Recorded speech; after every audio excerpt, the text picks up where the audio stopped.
ಕೃಷಿ ಅಂತ ಬಂದಾಗ ಯಾವ ತಳಿಯನ್ನ ಆಯ್ಕೆ ಮಾಡಿಕೊಂಡ್ರೆ ಹೆಚ್ಚಿನ ಇಳುವರಿ ಬರುತ್ತೆ? ಬಾಳೆ ಕೃಷಿಯಲ್ಲಿ ಯಾವೆಲ್ಲ ರೋಗಗಳು ಬರುತ್ತೆ, ಅದರ ನಿರ್ವಹಣೆ ಹೇಗೆ, ಯಾವ ರೀತಿಯಾಗಿ ನಾವು ಮೇಂಟೈನ್ ಮಾಡಿ ಹೆಚ್ಚಿನ ಲಾಭವನ್ನ ಗಳಿಸಬೇಕು? 10 ವರ್ಷಗಳಿಂದ ಬಾಳೆ ಕೃಷಿಯನ್ನ ಮಾಡ್ತಿರುವಂತ ಬಸವರಾಜ್ ಅವರು ಇವತ್ತು ಬಾಳೆ ಕೃಷಿ ಬಗ್ಗೆ ಕಂಪ್ಲೀಟ್ ಮಾಹಿತಿಯನ್ನ ಕೊಡ್ತಾರೆ. ಸರ್ ನಮಸ್ತೆ. ಸರ್ ಮೊದಲನೇದಾಗಿ thank you so much sir interview ಮಾಡೋದಕ್ಕೆ, ಜೊತೆಗೆ ಮಾಹಿತಿಯನ್ನು ಕೊಡ್ತೀನಿ ಅಂತ ಹೇಳಿದ್ದಕ್ಕೆ thank you so much sir.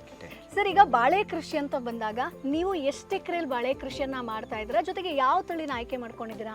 Madam ನಾವೀಗ 1 ಎಕರೆಯಲ್ಲಿ ಬಾಳೆ ಮಾಡಿದ್ವಿ. ಓಕೆ, ಇದು ಪುಟ್ಟಬಾಳೆ ಅಂತ ಹೇಳಿ ಇದು. ಓಕೆ, ಸೊ ಪುಟ್ಟಬಾಳೆ ಏನಕ್ಕೆ ಸರ್, ಏನಕ್ಕೆ ಆಯ್ಕೆ ಮಾಡ್ಕೊಂಡ್ರಿ?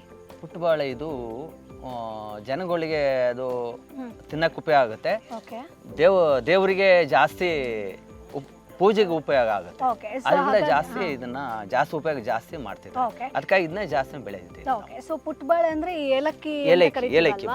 ಓಕೆ, ಸೊ ಎಷ್ಟು ಗಿಡ ಹಾಕಿದ್ದೀರಾ ಸರ್ ಈಗ?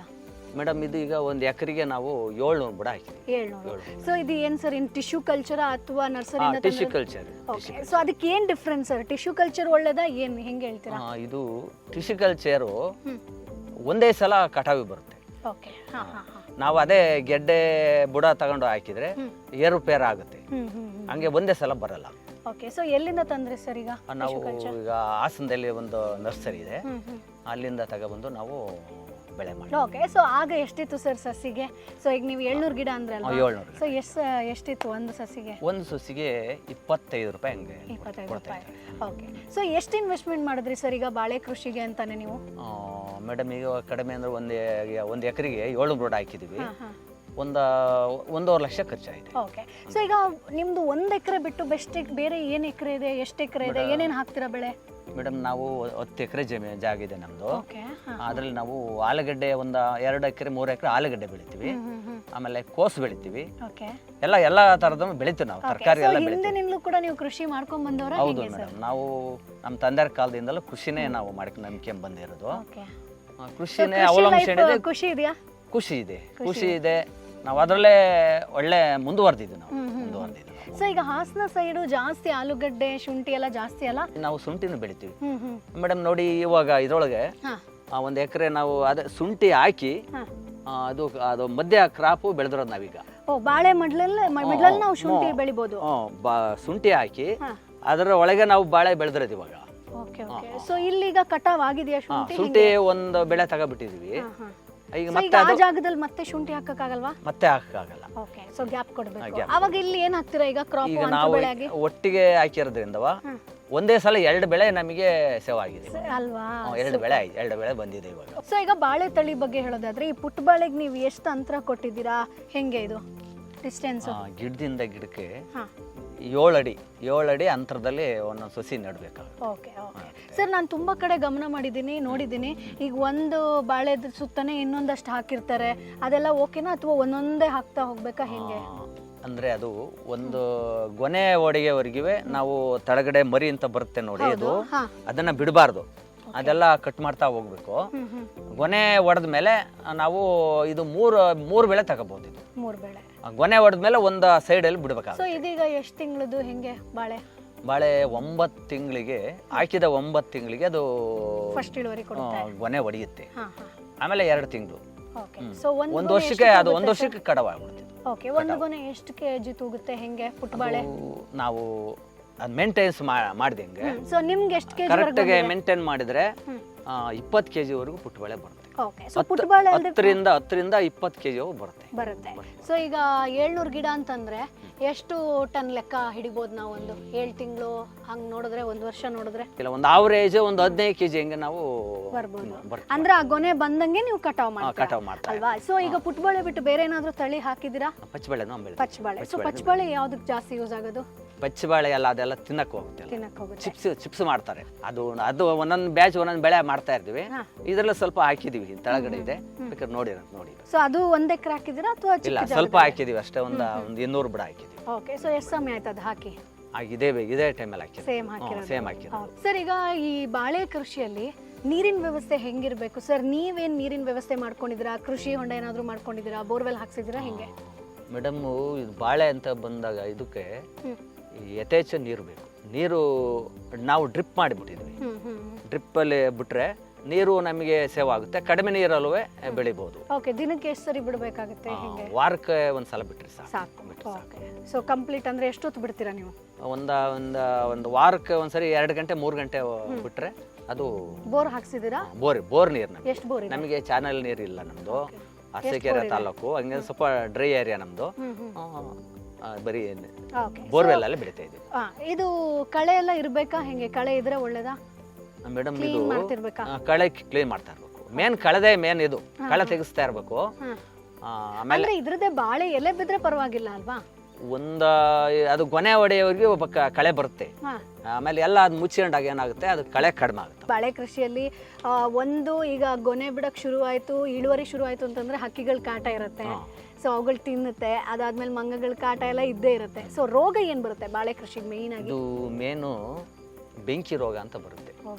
ಇದು ಯಾವಾಗ ಅಂದ್ರೆ ಇದು ಗೊನೆ ಹೊಡೆಯೋ ಟೈಮಲ್ಲಿ ಬೆಂಕಿ ರೋಗ ಅಂತ ಬರುತ್ತೆ. ಅದನ್ನ ಸ್ವಲ್ಪ ಕಂಟ್ರೋಲ್ ಮಾಡ್ಬೇಕಾಗುತ್ತೆ. ಓಕೆ, ಸೊ ಅಂದ್ರೆ ಅದು ಸ್ಪ್ರೆಡ್ ಆಗುತ್ತಾ ಅಥವಾ ಒಂದೇ ಗಿಡಗಳಿಗೆ? ಅದು ಬುಡಕ್ಕೆ ಔಷಧಿ ಅಂಗಡಿಗೆ ಹೋದ್ರೆ ಔಷಧಿ ಕೊಡ್ತಾರೆ, ಅದನ್ನ ಗೆಡ್ಡಿಗೆ ಬಿಡ್ಬೋದು, ಸ್ಪ್ರೇ ಮಾಡ್ಬೇಕಾಗುತ್ತೆ. ಓಕೆ ಓಕೆ, ಸೊ ಗೊಬ್ಬರ ಏನೇನು ಕೊಡ್ತೀರಾ ಇದಕ್ಕೀಗ? ಒಂದು 3 ಸಲ ಕೊಡ್ಬೇಕಾಗುತ್ತೆ ಗೊಬ್ಬರ. ಏನೇನು ಗೊಬ್ಬರ ಕೊಡ್ತೀರಾ? ನಮ್ದು ಸ್ಟಾರ್ಟಿಂಗು DAP ಕೊಟ್ಟಿದ್ವಿ, ಆಮೇಲೆ 10-26, ಸ್ವಲ್ಪ ಈ ಬೇರೆ ಬೇರೆ ಗೊಬ್ಬರ ಮಿಕ್ಸ್ ಮಾಡಿ ಕೊಡ್ತಾರೆ. ಅಂದ್ರೆ ಈ ಕೋಳಿ ಗೊಬ್ಬರ ಇಲ್ಲ, ಅದೇನು ಸದ್ಯ ಕೊಟ್ಟಿಲ್ಲ. ಮನೆ ಗೊಬ್ಬರ, ಕೊಟ್ಟಿಗೆ ಗೊಬ್ಬರ ಕೊಡಬೇಕು. ಮೇನ್ ಕೊಟ್ಟಿಗೆ ಗೊಬ್ಬರ ಐತೆ ಮೇನ್. ಅಂದ್ರೆ ಈ ಗೊಬ್ಬರಗಳು ಹೆಂಗೆ ಡಿಸ್ಟೆನ್ಸ್ ಹೆಂಗೆ? 1 ವಾರ ಬಿಟ್ಟ, 15 ದಿನ ಬಿಟ್ಟ, ಹೆಂಗ್ ಡಿವೈಡ್ ಮಾಡ್ಕೋತೀರಾ? ಅಂದ್ರೆ ಇದು 9 ತಿಂಗಳಲ್ಲಿ ಒಂದೂವರೆ ತಿಂಗಳು 1.5 ತಿಂಗಳಿಗೆ ಸ್ಟೆಪ್ ಒಂದು 4 ಸಲ ಹಾಕ್ತಿವಿ ನಾವು. 4 ಸಲ ಹಾಕ್ತಾಗ ಕಂಟ್ರೋಲ್. ಓಕೆ ಸರ್, ಈಗ ಇದು ನೀವು ಅಲ್ಲಲ್ಲಿ ಕೋಲ್ ಕೊಟ್ಟಿದ್ದೀರಲ್ಲ, ಅದೇನಕ್ಕೆ? ಅಂದ್ರೆ ಅದು ಬಾಳೆ ಬಾಗಬಾರ್ದು ಅಂತನಾ? ಬಾಳೆ ಅಂದ್ರೆ ಇಳುವರಿ ಮೇಡಮ್ ಇದಕ್ಕೆ ಈ ಪುಟ್ಟಬಾಳಿಗೆ ಏನು ಅಂತಂದ್ರೆ ಸ್ವಲ್ಪ ಹೈಟ್ ಬರುತ್ತೆ. ಓಕೆ, ಸೊ ಎಷ್ಟು ಎತ್ತರ ಬೆಳೆಯುತ್ತೆ ಸಾಧಾರಣ? ಇದು ಹೆಚ್ಚು ಕಮ್ಮಿ 7 ಅಡಿ 8 ಅಡಿ ಬರುತ್ತೆ. ಇದು 8 ಅಡಿ ಬರುತ್ತೆ. ಅದಕ್ಕೆ ನಾವು ಈ ಮಳೆಗಾಲದಲ್ಲಿ ಇದು ಪ್ರಾಬ್ಲಮ್. ಓಕೆ, ಒಂದೇ ಸಲ ಒಂದು ಪ್ಲಾಟು ಈ ಹಣಬಾರ ಇದ್ದಂಗೆ ಒಂದೇ ಸಲ ಮುಂಗಾರು ಗಾಳಿ ಬೀಸಿಬಿಟ್ರೆ ಒಂದು ತೋಟನೇ ಹೋಗ್ಬಿಡುತ್ತೆ. ಓಕೆ ಓಕೆ, ಅದಕ್ಕಾಗಿ ಏನು ಮಾಡ್ತೀವಿ ನಾವು, ದಡಿ ಇದೆ ನೋಡ್ರಿ, ಅದನ್ನ ದಡಿ ಕೊಟ್ಬಿಟ್ರೆ ನಾವು ಕಂಟ್ರೋಲ್ ಮಾಡ್ತೀವಿ. ಸೊ ಇಳುವರಿ ಬಂದಾಗ ಹೆಂಗೆ ಸರ್? ಕಟ್ಟಿಂಗ್ಗೆ ಎಷ್ಟು ಲೇಬರ್ಸ್ನ ಇಟ್ಕೋತೀರಾ? ಆಮೇಲೆ ಎಲ್ಲಿ ಸೇಲ್ ಮಾಡ್ತೀರಾ? ಮಾರ್ಕೆಟಿಂಗ್ ಹೆಂಗಿದೆ ಇದ್ರಲ್ಲಿ ಹಾಸನದಲ್ಲಿ? ನೋಡ್ರಿ, ಇವಾಗ ಇಲ್ಲಿ ಬಂದಿದ್ದಾರೆ, ಹೌದು, ಅವರೇ ಬರ್ತಾರೆ, ಕಟ್ ಮಾಡ್ಕೊತಾರೆ, ಅವರೇ ತೂಕ ಕೊಟ್ಟು ನಮ್ಮ ಪ್ಲಾಟ್ ಎಲ್ಲ ಇಲ್ಲೇ ನಮಗೆ ಪೇಮೆಂಟ್ ಮಾಡಿ ಹೋಗ್ತಾರೆ. ಓಕೆ, ಸೊ ಈಗ ಹೆಂಗಿದೆ ಸರ್ ಒಂದು ಕೆಜಿಗೆ ಹೆಂಗಿದೆ? ಸ್ವಲ್ಪ ಡಿಮ್ಯಾಂಡ್ ಇದೆ ಹಬ್ಬದ ಟೈಮ್ ಅಲ್ಲ, ಹಂಗಾಗಿ ಇದು ಈಗ 2 ತಿಂಗಳಿಂದ ಬರೀ 30 ರೂಪಾಯಿ ಇತ್ತು ಕೆಜಿಗೆ, ಇವಾಗ 70-80 ಹಿಂಗೆ ಹೋಗ್ಬಿಟ್ಟಿದೆ. ಒಂದೇ ಸಲ ನಿಲ್ಲಲ್ಲ ರೇಟು, ಅವರೇ ಬರ್ತಾರೆ. ಓಕೆ ಓಕೆ, ಸೊ ಅದರಲ್ಲಿ ಎಷ್ಟು ಹಕ್ಕಿಗಳು ತಿಂದು ಹಾಳಾಗುತ್ತೆ ಸರ್ ಈಲ್ಡ್ ಅಂತ ಬಂದಾಗ? ಮೇಡಮ್ ಇದೇನು ಅಕ್ಕಿ ಅಂತ ತಿನ್ನಲ್ಲ, ಇದು ಗೊನೆ ಮೇಲೆ ಹಣ್ಣಾದಾಗ ತಿಂತವೆ. ಅದು ಮಾಮೂಲು, ಅದು ಏನು ಮಾಡಲ್ಲ, ತಿಂತವೆ. ಓಕೆ ಸರ್, ಈಗ ಟೋಟಲ್ ಆಗಿ ಈಗ ನಿಮ್ದೊಂದು ಆದಾಯದ ಬಗ್ಗೆ ಹೇಳೋದಾದ್ರೆ, ಈಗ ನೀವು ಇನ್ವೆಸ್ಟ್ಮೆಂಟ್ 1.5 ಲಕ್ಷ ಮೇಲೆ ಹಾಕಿದ್ರಿ ಅಂತಂದ್ರಿ, ಸೊ ಯಾವ ರೀತಿಯಾಗಿ ಪ್ರಾಫಿಟ್ ಬರುತ್ತೆ ಸರ್? ನಾವು ಕರೆಕ್ಟಾಗಿ ಬಾಳೆ ಕೃಷಿಯನ್ನು ನೋಡಿಕೊಂಡು ಚೆನ್ನಾಗಿ ಮೇಂಟೈನ್ ಮಾಡಿದ್ರೆ, ರೋಗ ಎಲ್ಲ ಯಾವುದೇ ಕಾಟ ಇಲ್ದಿದ್ರೆ ಎಷ್ಟುವರೆಗೆ ಪ್ರಾಫಿಟ್ ಮಾಡ್ಬೋದು ಒಂದು ಅಂದಾಜು ನಾವು? ಮೇಡಮ್, 1 ಎಕರೆ ಬಾಳೆ ಮಾಡಿದ್ರೆ 1-1.5-2 ಲಕ್ಷ ಖರ್ಚು ಬಂದೇ ಬರುತ್ತೆ. ಕಡಿಮೆ ಅಂದ್ರೆ ನಮಗೆ ಒಂದು 5 ಲಕ್ಷ 6 ಲಕ್ಷ ದುಡ್ಡು ಮಾಡ್ಬೋದು. ಬೆಳೆ ಬರಬೇಕು, ರೋಗ ಇಲ್ದಂಗೆ ಬಂದ್ರೆ ಮಾರ್ಕೆಟು ಡಿಫರೆನ್ಸ್ ಅಷ್ಟೇ. ಒಳ್ಳೆ ರೇಟು ಇವಾಗ ಏನಿದೆ ನೋಡಿ, ಇವಾಗ 70-80 ಇದೆ. ಇದಿದ್ರೆ ಇಷ್ಟಿದ್ರೆ ಒಂದು 8 ಟನ್ 9 ಟನ್ನು ಬರುತ್ತೆ ಒಂದು ಎಕರೆಗೆ. ಓಕೆ ಸರ್, ನಿಮ್ದು ಕೃಷಿಯಲ್ಲಿ ಏನು ಫ್ಯೂಚರ್ ಪ್ಲಾನ್ ಇದೆ ಸರ್? ಈಗ ಯಾವುದೇ ಒಬ್ಬ ರೈತನಿಗೂ ಒಂದು ಕನಸು ಅಂತ ಇದ್ದೇ ಇರುತ್ತೆ. ಸೊ ಈಗ ನೀವು ಒಂದೇ ಬೆಳೆನ ನಂಬ್ಕೊಂಡಿಲ್ಲ, ಬಾಳೆನ ಬೆಳಿತೀರಾ, ಶುಂಠಿ ಕೃಷಿ ಮಾಡ್ತೀರಾ, ಆಲೂಗಡ್ಡೆ ಕೃಷಿ ಮಾಡ್ತೀರಾ, ಬೇರೆ ಬೇರೆ ಬೆಳೆಗಳನ್ನ ಬೆಳಿತೀರಾ ಅಂತಂದ್ರಿ. ಸೊ ನಿಮ್ಮ ಒಂದು ಕನಸೇನು ಕೃಷಿಲಿ? ಮೇಡಮ್, ಕೃಷಿ ಮಾಡಿದ್ರೆ ನಮಗೆ ಯಾರು ಹಂಗಿಲ್ಲ, ನಮ್ಮದೇ ಆದ್ರೆ ನಾವು ಬೇಕಾದ್ರೆ ಯಾವ ಕೆಲಸ ಮಾಡೋದು, ಕೆಲಸ ಇಲ್ಲದಾಗ ಮನೆ ಇರ್ಬೋದು, ಆರಾಮಾಗಿರ್ಬೋದು, ಯಾಂಡರ್ ಇಲ್ಲ, ಯಾರು ತೊಂದರೆ ಇಲ್ವಲ್ಲ. ಅಂದ್ರೆ ಇವಾಗ ಏನು ಅಂದ್ರೆ ಸ್ವಲ್ಪ ಲೇಬರ್ಸ್ ಪ್ರಾಬ್ಲಮ್ ಇದೆ. ಅದೊಂದು ಸ್ವಲ್ಪ ಪ್ರಾಬ್ಲಮ್, ರೈತರಿಗೆ ಅದೊಂದು ತೊಂದರೆ ಅಷ್ಟೇ. So thank you so much sir, ತುಂಬ ಇನ್ಫಾರ್ಮೇಷನನ್ನು ಕೊಟ್ರಿ. ಸೊ ಸರ್ ಆ್ಯಕ್ಚುಲಿ ಬ್ಯುಸಿ ಇದ್ರು, ಸೊ ನಾವು ಈಗ ಆನ್ ದಿ ವೇ ಹೋಗಿ ನೋಡ್ತಾ ಬಾಳೆ ತೋಟ ಇದೆ ಅಂತ ಅಂದ್ಕೊಂಡು ಒಂದು ಮಾಹಿತಿನ ಪಡ್ಕೊಳ್ಳೋಣ ಅಂತ ಬಂದ್ವಿ. ತುಂಬ ಚೆನ್ನಾಗಿ ಮಾಹಿತಿನ ಕೊಟ್ರಿ. ಥ್ಯಾಂಕ್ ಯು ಸೋ ಮಚ್ ಅಣ್ಣ. ನಿಮ್ಗೆ ಏನು ಕನಸಿದೆ ಕೃಷಿಲಿ ಅದು ನನಸಾಗಲಿ. ಸೊ ಆಲ್ರೆಡಿ ಕೃಷಿಲಿ ಒಂದು ಖುಷಿ ಇದೆ ಅಂತಂದ್ರಿ, ಸೊ ಇನ್ನಷ್ಟು ಖುಷಿ ನಿಮಗೆ ಸಿಗಲಿ. ಆಯ್ತು, thank you so much. So ನೋಡಿದ್ರಲ್ವಾ ಸ್ನೇಹಿತರೆ, ಪುಟ್ಟ ಬಾಳೆ ಏಲಕ್ಕಿ ಬಾಳೆ ಕೃಷಿಯನ್ನ ಯಾವ ರೀತಿಯಾಗಿ ಮಾಡಬೇಕು ಅನ್ನೋ ಕಂಪ್ಲೀಟ್ ಮಾಹಿತಿಯನ್ನ ತಿಳಿಸ್ಕೊಟ್ಟಿದ್ದಾರೆ.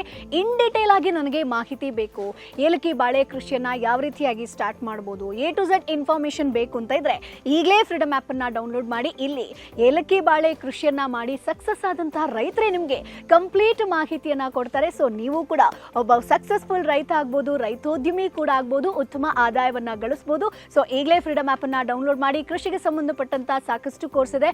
ಬಾಳೆ ಕೃಷಿ ಅಂತ ಬಂದಾಗ್ಲೂ ಕೂಡ ಬೇರೆ ಬೇರೆ ತಳಿಯ ಬಗ್ಗೆ ಬೇರೆ ಬೇರೆ ಅನುಭವಿ ಮೆಂಟರ್ಸ್ ನಿಮಗೆ ಇಲ್ಲಿ ಮಾಹಿತಿಯನ್ನ ಕೊಡ್ತಾರೆ. ಸೊ ಈಗಲೇ ಫ್ರೀಡಮ್ ಆ್ಯಪ್ ಅನ್ನ ಡೌನ್ಲೋಡ್ ಮಾಡಿ.